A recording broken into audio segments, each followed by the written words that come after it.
Good morning, chapel class. As you can see, my environment is a little different this morning than it is normally. I am coming to you this morning from my backyard as opposed to my office, but it's only for the intro, and that is because I needed to explain something to you. I recorded our class for this week a few days ago and brought it home to edit the class, and when I got it home and started editing, I realized I have 40 minutes or so worth of class content this morning.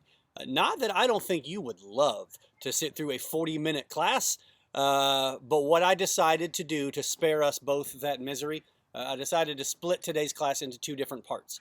So we've got part one this morning, and then we'll do part two next week. And I wanted to give you a quick introduction. Part one this morning is part one of a two-part series entitled The Disciples' Guide to Trauma. You see why I talked a lot? I got really into the trauma part, and I got really into the processing. Part one this morning is going to really exclusively focus on our internal experience, and it's going to focus on how we process trauma. We're going to talk a little bit about the fact that what we're experiencing right now in our country is a collective trauma, but I'll get into that in a minute. And then part two next week is going to really focus intently on how a family can process trauma together, and how this specific moment of trauma in our country can be processed within a family for the purposes of growth. But I wanted to explain that to you because it wasn't an intentional two-part series, so at the end of today's class, I don't really wind it down the way I normally would, and at the beginning of next week, I don't really wind it up the way I normally would. So at the end of this first episode, I guess, the end of this first part, there's going to be kind of an abrupt cut, kind of in the middle of a particular section, but that was because it was a good spot to divide the content from this week to next. So I hope you will forgive the weird editing at the end, and I hope you'll stick around for part two as well. But here we are, A Disciple's Guide to Trauma. I hope you get something out of it. Good morning, Eastridge Chapel class. It is Sunday, April 19th, and this morning we are going to continue our series that we have been in all throughout Corona Break 2020, and that series is entitled Face to Face, which is a study of face-to-face encounters with Jesus in the New Testament with an eye towards applying those encounters to the current world in which we live. This morning is a lesson I am especially excited about because there are some deeply profound truths in the text that we are about to explore as it relates to trauma. I know that seems like a weird thing to be excited about, but that's kind of my clinical area that I spend most of my time in. So use the word excited in that context kind of lightly. But let's dive in. The text this morning is going to come from Luke chapter 24. We're going to begin in verse 13. The text is going to end in verse 35. We're not going to read the entire passage for the purposes of this class. But before you get too deep into it, I would encourage you to pause me really quickly and read Luke chapter 24, verses 13 through 35. That's going to set the platform for our conversation today. This story, you will recognize it as the story of two disciples on the road to Emmaus. So let's get kind of a quick recap of where we are prior to this particular story. So in Luke chapter 23, we have the death, the crucifixion, and the burial of Jesus. Chapter 24 begins with the resurrection. The first 12 verses of chapter 24 include the disciples learning of the resurrection. We've got Mary and the women who go to the tomb and find the tomb empty. That all happens in the first 12 verses. In verse 13, we are introduced to two disciples who are walking along a road. One of them is unnamed. The other one is named Cleopas, which we'll reference him later on. These two disciples are going through something, right? So we need to talk for just a second about what they're going through so that you can get a handle on what's going to happen and why this story is so incredibly powerful, especially as it relates to trauma. The last 2 weeks for these disciples has been a wild, wild ride.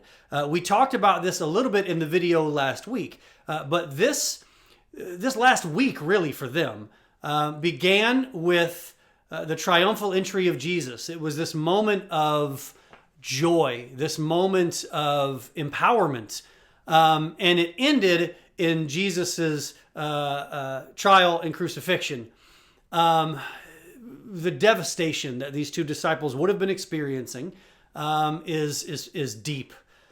There was a theme with the disciples throughout Jesus' ministry. There was a theme of misunderstanding, even amongst those disciples, as to what Jesus came to do. Many thought that he was there to establish an earthly kingdom and to free political captives. And that belief existed for many right up until this point. But those hopes and dreams came crashing down. Those misunderstandings of who Jesus was and what Jesus was here to do came crashing down at Jesus' crucifixion. As of this moment, so on this road to Emmaus, as of this moment, these two disciples have heard stories of Jesus' resurrection. The idea for those of us who grew up in church pews, the idea of Jesus being resurrected and walking around fully human and fully alive again after being executed is an idea and a concept that many of us were raised with. And so I think at times we can miss how difficult to wrap their brains around that truth would have been to disciples like this on this road. The idea that Jesus had come back to life and was now walking amongst the people that he had who had seen him be crucified previously was unfathomable. It was unthinkable. For these disciples, it's right up to the line of inconceivable. They're confused, and they are experiencing what we now refer to, and what I clinically, in the clinical world, refer to as trauma. So you've got two disciples walking the road to Emmaus, and they're dealing with trauma. In order to understand why I say that, I want to spend just a minute or two explaining and giving kind of a clear picture of what trauma really is. Trauma is a complicated and deeply layered experience. It's an emotional response to a terrible, often threatening event. Immediately after the event takes place, shock and denial and emotions that attempt to distance us from that experience are very typical. But longer term reactions, so things like unpredictable emotional swings, flashbacks, strained interpersonal relationships, and sometimes even physical symptoms like headaches or nausea, those reactions are all normal, but many people struggle after a traumatic event, with one, two, or all of those symptoms, and even some that I didn't mention. But the idea, though, is that trauma is not a small event. Trauma is not just something bad that happens to you. I think in our culture, I think we've taken the word trauma and I think we've applied it to places that are where it's not trauma. People being mean to us is not a traumatic experience. Someone having a different viewpoint from us is not a traumatic experience. But we've used the word trauma, I think, to explain things that aren't traumatic. Trauma is very powerful. Trauma changes your view of the world. It changes your reactions to things. Trauma is a life marker. When there's a traumatic event, your life is divided now into twos. It's divided into the person you were before the event and the person you are after the event. And those two are different people. That's trauma. I don't use the word trauma lightly. I use it very intentionally. Trauma creates a memory. Sometimes it's incredibly vivid. Sometimes it's blurred. Sometimes it's kind of a weird combination of both. But the idea that I want you to understand is that trauma is real. It's life-changing and it has lifelong consequences. These disciples are experiencing trauma. More specifically, they are experiencing something referred to as collective trauma or shared trauma. So how does that differ in terms of the traumatic experience? Collective trauma is a traumatic experience that is shared by multiple people at the same time. Dealing with it in terms of processing it is very similar to dealing with individual trauma, but the relational element, the fact that there are multiple people involved, does add a few considerations. And we'll get back to that momentarily. But I want you to wrap your brain around the idea of what trauma is. Trauma is a life-altering experience. For from the safety of your home, you are in a moment right now where you can pause me and you can think. Maybe this is something you'll go back to later, but I want you to ask yourself, are there moments in your life that are painful, moments that are hard, that sound similar to what I'm describing? Moments where you were one person before it happened and you were somebody else after it happened. If you can relate to that story, if you can relate to that experience, then you understand what trauma is. These disciples are dealing with a traumatic experience, and specifically a shared traumatic experience. Now, that's really important. And the reason that's important to get our hands around, or to get our brains around going into this story, is because in America today, I think we are experiencing a shared traumatic event. Our collective perspective has changed. For those of you who remember what pre-9/11 America looked like, I think the moment we're in now will be similar, where there are two different worlds. There was pre-9/11 and post-9/11, and they looked very different. I think it's going to be similar here, where there was a pre-coronavirus world and a post-coronavirus world. We've experienced things that we never thought possible. We've gone through things that, again, we never imagined going through in our culture. I mentioned some of them last week, seeing people with surgical masks at the grocery store. That's not something we ever envisioned. We never envisioned a sheriff shutting down a Hobby Lobby, which I have thoughts about. We never expected to see city and state officials throughout the country making mass gatherings illegal, including church services. But because it's a traumatic event, because what we're going through is a traumatic event, we don't question those things the way that we would at literally any other time. And that's the power of trauma. In trauma, you see things and you accept things that you never would have otherwise, because the trauma creates a new reality and you're trying to make sense of everything. The disciples in this story are trying to make sense of what they've experienced. They've been through a traumatic experience and they're trying to make sense of that experience. I want to use their story this morning to try and help us process our own collective trauma and see if we can apply their story to ours to get through this thing in a way that is more God-honoring than we could have possibly imagined. So these two disciples have been through a traumatic experience, one that will forever change the way they view the world and the way they process information. I'm going to pick up with the very first two verses of this passage, and we'll read them together. So I'm going to read beginning in verse 13. That very day, two of them were going to a village named Emmaus, about 7 miles from Jerusalem, and they were talking to each other about all these things that had happened. So these first two verses actually contain two of the most important things we can do when we experience trauma. And I want to pause on these two verses because of the power of the truths revealed within them. First, these disciples are moving slowly but intentionally. The expectation is that these disciples had been in Jerusalem for the Passover, and after the trauma of the past few days, they're now on a 7-mile walk to a town called Emmaus. This journey would have required a very literal version of what we hope for metaphorically with patients who are experiencing trauma. And that is to keep your vision narrow and keep your goals simple. Don't try to solve everything at once. Trying to solve everything at once will very literally make your internal feelings worse. The goal in the midst of trauma needs to be to make it through the next thing that you have to do. The farther you get from the trauma, the bigger that vision can get. You begin to regain the ability to plan a week down the road, 2 weeks down the road, 4 weeks down the road, a year down the road.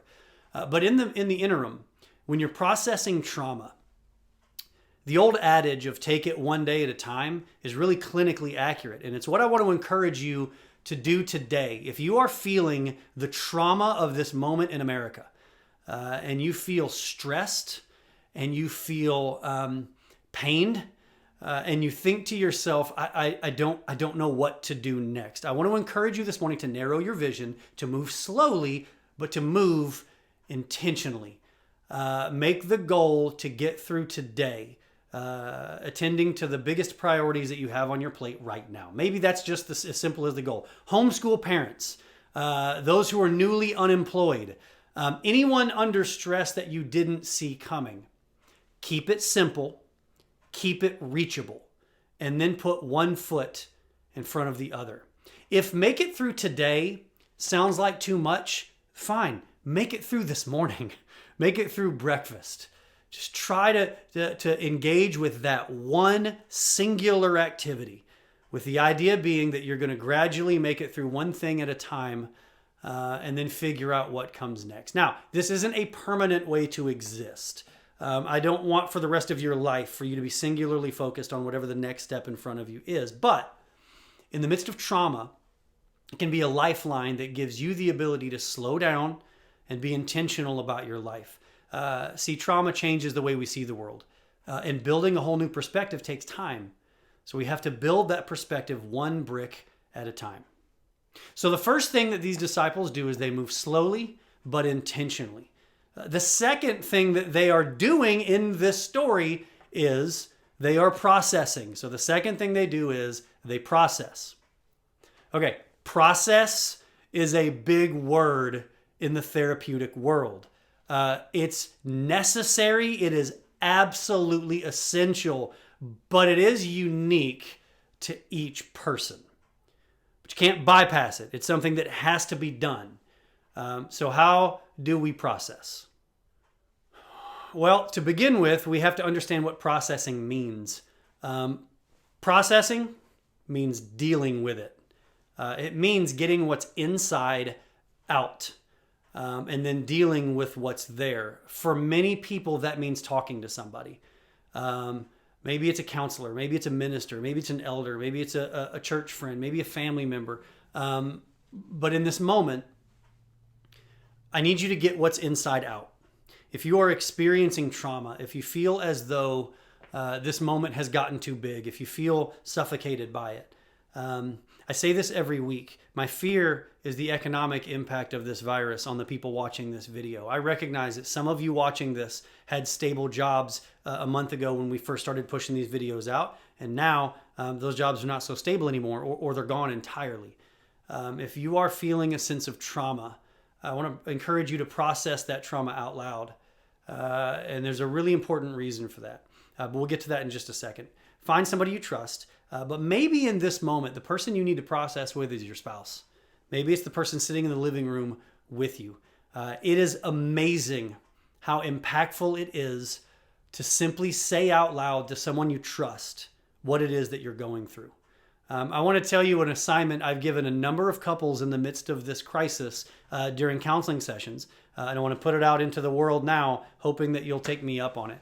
I've assigned couples in the midst of this crisis to give each other 10 minutes a day, where the goal is to vent, complain, bemoan, say out loud all of the negative things that you're experiencing. See, that's the first step in processing, getting what's inside out. For 10 minutes, vent. I call those vomit sessions. I know that may sound kind of crass, and so if you don't want to call it that, that's fine. If you want to call it venting sessions, that's fine too. But spend 10 minutes unloading all of your internal stuff on your spouse. Now, here's the thing. If that sounds overwhelming, if husbands, if you're thinking like, oh, I don't know if I want to be under that avalanche, for 10 minutes, you don't have to fix anything. Don't solve anything. Don't offer any like, well, have you thought about? That's going to make it worse. Instead, just let your partner vent. Let her yell if she needs to. Let him complain about all the things that he's experiencing. This works. The goal is not to solve anything. The goal is just to get out what's in our heads. And the reason that that's important, and I'm going to do this really quickly. When something stays inside, it sits in the creative hemisphere of our brain. That's this one. It sits in the creative hemisphere of our brain. And in its creative hemisphere, our creative brain starts adding detail to it. The monster in our head, we make way, way worse if it stays in our head because it lives in the creative part of our brain. By simply telling the story out loud, we have to activate the logical and sequential concrete part of our brain. So as a result, you add a concrete sequential element to the creative thing that you've been blowing up, right? So here's really simply what I mean. By telling a story, by getting words out, you add a concrete sequential element, which by its very nature reduces the emotional impact of those internal feelings. It's a very super clinical way to say you got to say stuff to feel better. That's really, really important. If you can do that, you add that concrete sequential thinking to the creative part of your brain, you'll be amazed at what it does for you. That's why, for the record, that's why talk therapy works. Because you're taking something creative, you're adding something concrete, you're lowering the emotional impact, you're putting some concrete sequential thinking to it, and you're able to process. See? It's DIY therapy. This is great. So complaining and venting is great. It's not the end of the story, but I do want you to start with that. Once you make it through the complaining stage, figuring out what to do next is way, way, way simpler. And for the record, I want to address one thing. Getting it out doesn't necessarily mean out loud to another person. Some people prefer to process alone. I want to be as honest as I can be. I don't recommend that in the current situation we're in. But if you are someone who that's who you are, by your very nature, you want to process things alone and you don't want help with that. I understand. I'm going to give you a plan as well, right?